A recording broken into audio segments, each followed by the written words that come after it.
हे सगळं प्रकरण आहे ते पूर्वीच्या सरकारच्या काळातलं आहे. बावनकुळे साहेब त्यावेळेला भारतीय जनता पक्षाचे प्रदेशाध्यक्ष होते, ते मंत्री नव्हते. मात्र आमदार रोहित पवार यांनी चुकीच्या माहितीच्या आधारे, त्यांचे काही सोर्स असतील, चुकीच्या माहितीच्या आधारे माननीय चंद्रशेखर बावनकुळे साहेबांवर जे आरोप लावलेले आहेत, त्यांनी 94 कोटीचा दंड माफ केला. हे धांदात खोटा आहे. रोहित पवारांना जी माहिती कोणी दिली असेल ते त्यांचे सोर्स चुकीचे आहेत. बावनकुळे साहेबांचं काम पारदर्शी आहे.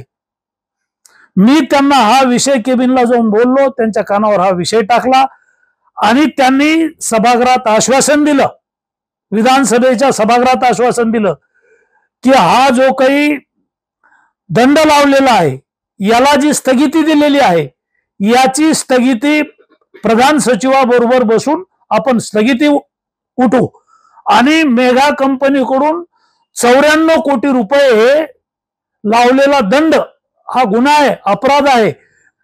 52% दंड लावता येतो अशी जर चोरी करीत असेल कोणी तर बावनकुळे साहेबांच्या प्रकार हे त्यांच्या काळातलं नाहीये. ते त्यावेळेला मंत्री नव्हते.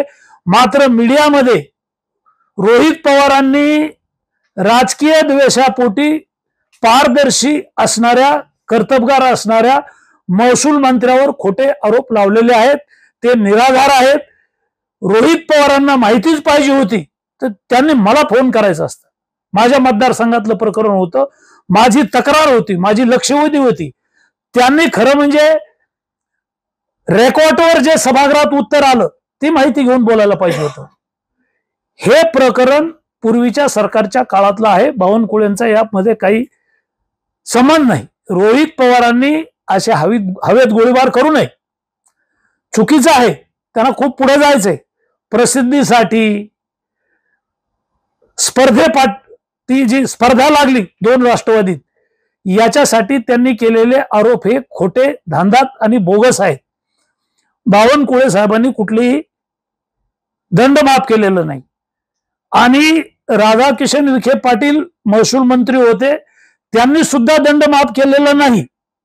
त्यांनी तात्पुरती स्थगिती दिली होती. ती स्थगिती उठवायची आहे आणि पुन्हा एकदा त्यांच्या मशिनरी जप्त करून मेगा कंपनीकडून हे 94 कोटी रुपये वसूल करायचे आहेत.